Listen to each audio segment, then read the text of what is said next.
Hello, greetings. This is Gilles Mancion. I thought I'd come and say hello, wish you a good day, a happy portal. So we are this 11-11 portal. It's not something we can create, that spiritual experience. We can just be receptive, and whatever we receive, we will just enjoy whatever you receive and flow with it. And sometimes we may receive something and then experience it a few days later once it's integrated. So do not, whether you experience something or not, is not really... there is no control over that. It is your I am presence and your soul and your spirits and your guides that are making it happen but it's about being in a receptive mode as much as possible. I'm going to discuss a few ideas, pull a few cards. I wanted to say that there is the 144,000 ascended souls that are awakening. We are part of that. Even there is more than 144,000, but those 144,000 are triggers, and it's happening all over the world. There is this awakening. No, you are part of that collective awakening. For the United States will be the trigger to transform the world. As the United States find freedom, the rest of the world will follow. So it's very important to follow what's going on there. I've lived 20 years in the United States, and there is so many people that are so it's a great melting pot of energy. People are very open-minded there. There's all kinds of thoughts and ideas. Sometimes it's extremes, but it will be the Garden of Eden. It's the plan of Saint-Germain to create this society, and starting from there, for the whole world will eventually catch up to it. For the forces of light are getting closer every day. Every day it's easier to connect to those forces of light. We have to get ready for 2020 for hidden truths to be revealed. It's like a box of worms. The worms will come out. So some people will be shocked by those things that come out, no matter how much we know. But those hidden truths will come to the picture. We do want to work with the blue and white light. It's very, very powerful. It's the light of truth. It comes from the God star, the star Sirius, and it's the blue light is the light is the frequency of power. The first ray is the Archangel Michael that direct this light. That is a vehicle for this light and assist us with the managing of that light. For it is an activator, an amplifier. It will amplify all three flames of our soul: the blue, the pink, and the yellow flames of our soul. And so this star of Sirius will become more and more present, more activated. Even in the Quran, Allah said, "I am the Lord of Sirius." So Sirius is very, very important. We will eventually integrate the system of Sirius. Will become part of that. For the imagination is expanding. We're becoming more. There is greater. As an artist, I've always had a very active imagination. It is necessary when you create art to be an imagination, but it's. Sometimes it's not aligned with the 3D program. We live in those two worlds. We have the material reality and our fourth and fifth dimensional reality, our imagination, our inner reality.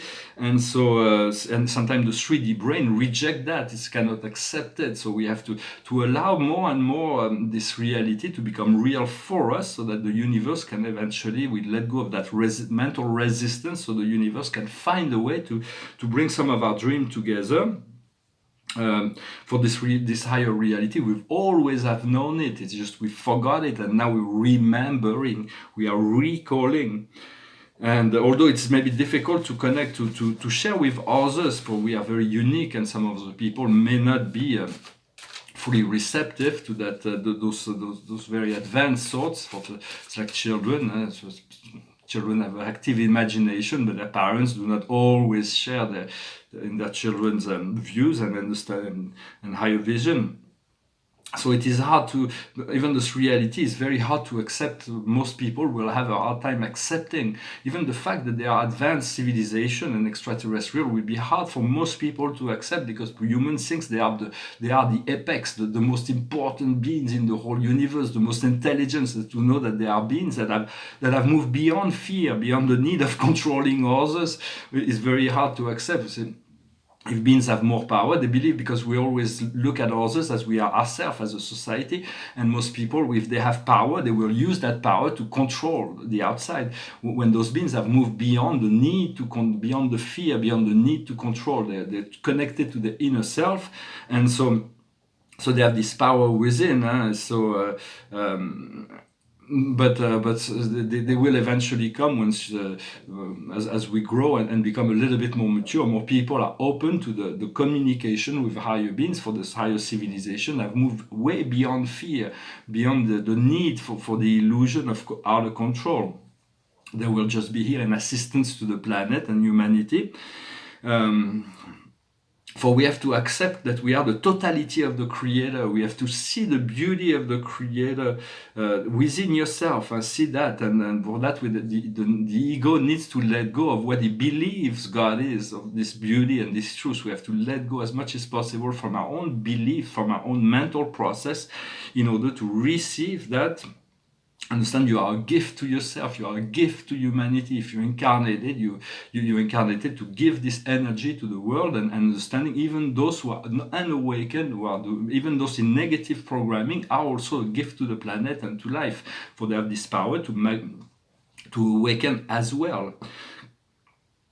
We came to be the creator and to live as the creator in the physical, mental, and emotional experience, which is as an infinite being, an eternal being. It was very courageous to become mortal, to become limited, to become to accept to live within all those restrictions of this limited world. But as we purify ourselves, we assist in the purification of the world. And this awakening will change the world. This awakening, we're awakening to the truth of the Creator, and this truth of the Creator, once we let go of our own mental process, will erase the illusion, will clarify things. It's a slow process, but it will happen. We have to exist within our power center and unify our truth, our power, to the power of our Creator. I'm going to pull a few cards to see what for the chakras, mix them well. So get them.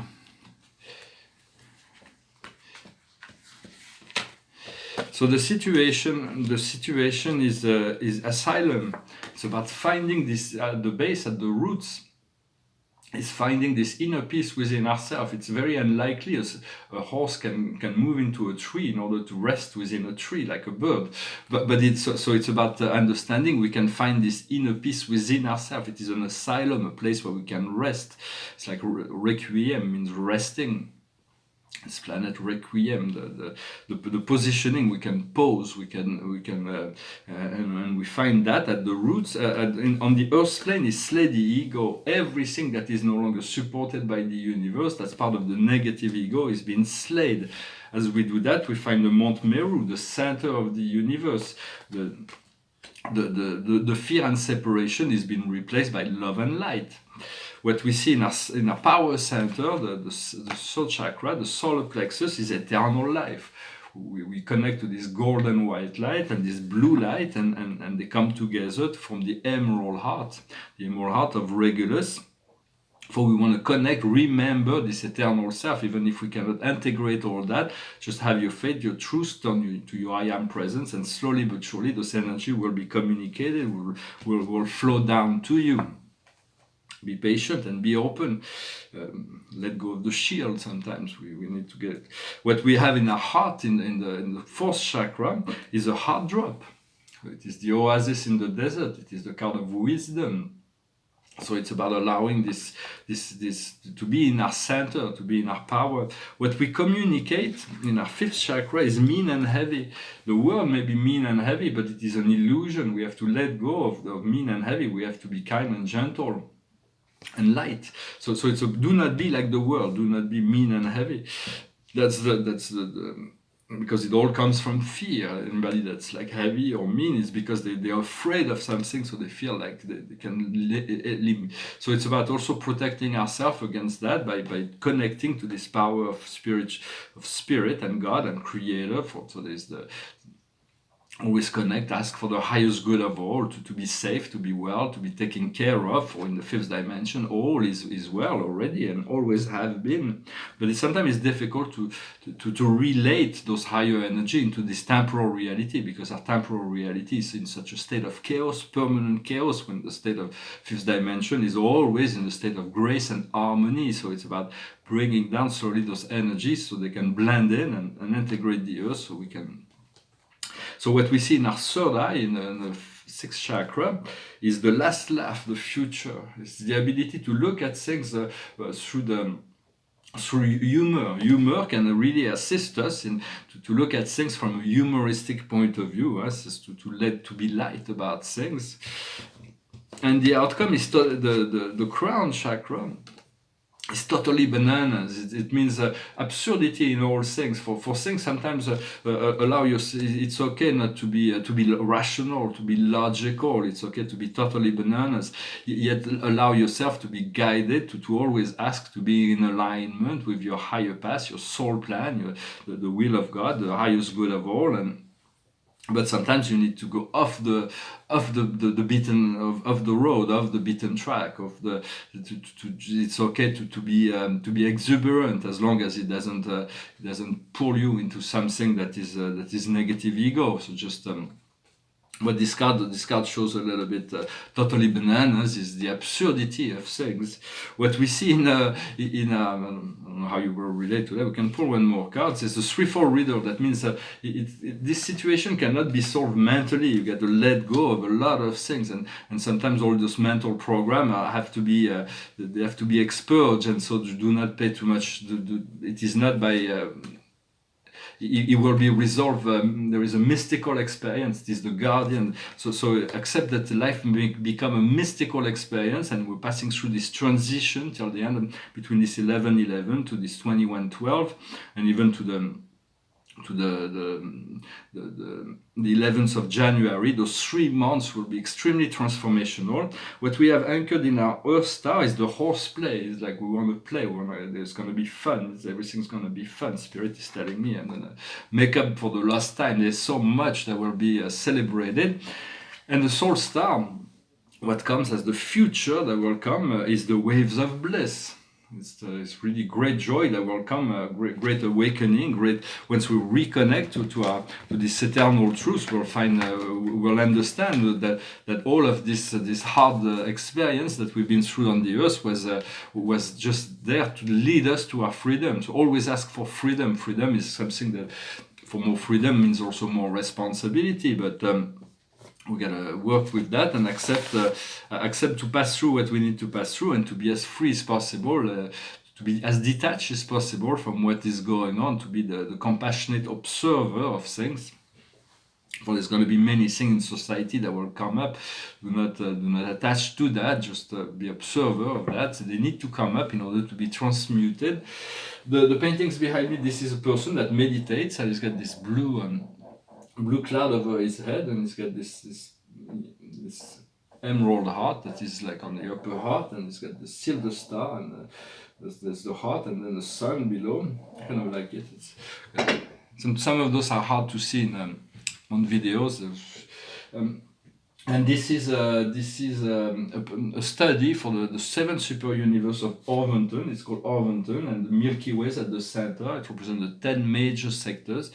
It's very organic here, with Uversa, the central world, and a major sector that's called this place called Splendon. It's U major, the fifth, and our own local universe, our star cloud is. We're on the edge of the Milky Way. For our star clouds, it's not maybe the final edge, but it's quite on the edge of the Milky Way. And our planet is on the edge of that star cloud. So it's a very important planet, because it can create leaps into other galaxies, because we're just on the edge of that galaxy. Once we move into a galactic nation, a star nation, we'll be able to utilize what extraterrestrials that are already coming to Earth are already utilizing the Earth for. It is a great library. The Earth is a library. And for right now, there's going to be Mercury is in conjunction with the Sun, and so it is and Mercury is conjuncting the Sun, and Jupiter is conjuncting the galactic center. So it's going to be a very, very powerful transformation those few days. Just accept that, enjoy that as much as possible. I've been working with some a new series of painting. It's 54 by 65 centimeter, and those are just started, but I thought I show them anyway. They are tribute to great art major paintings in the art, and the first one is called Les Ménines. It's from Diego Velázquez. It's of course it's not finished, but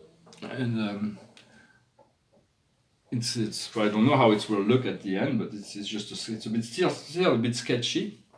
The original painting is really big and it's more vertical than horizontal, but so I use that like that, and so it's like the Spanish families.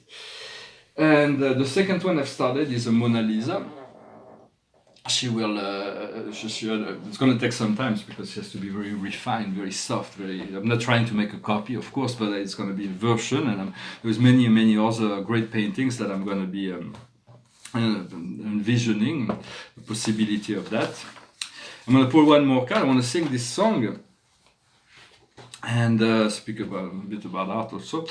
Sing this song. It's about finding this freedom of mind. Nobody else but ourselves can free our mind. It's called the Redemption Song. Old pirates, yes, they rob I, sold I to the merchant ships, minutes before they took I from the bottomless pit. But my hand was made strong by the hand of the Almighty. We forward in this generation triumphantly. Won't you help me sing these songs of freedom? 'Cause all I've ever have, redemption songs, redemption songs. Emancipate yourself from mental slavery. None but ourselves can free our minds. Have no fear for atomic energy, 'cause none of them can stop the time. How long shall they kill our prophets while we stand aside and look? Some say it's just a part of it. We got to fulfill the book. Won't you help me sing these songs of freedom? 'Cause all I've ever have, redemption songs, redemption songs, redemption songs. Emancipate yourself from mental slavery. None but ourselves can free our mind. Have no fear for atomic energy, 'cause none of them can stop the time. How long shall they kill our prophets while we stand aside and look? Some say it's just a part of it. We got to fulfill the book. Won't you help me sing these songs of freedom? 'Cause all I've ever had, redemption songs. All I've ever had, redemption songs. These songs of freedom, these songs of freedom. A really nice song from Bob Marley. Some of those really small songs, very simple music, but very powerful nevertheless. I want to say it's good to do as much as possible to live in a microbiotic, to utilize the resources of your land rather than, of course, in here, if I want to eat bananas, I need to import them and to eat imported fruits, but to use as much as possible for each country to be more independent. I'm not against this globalization, but to become more independent of other energies, to utilize, to be more independent and to create a more, to use more local product and chemical free as much as possible in nourishment. I also wanted to, I'm going to pull one more card to see what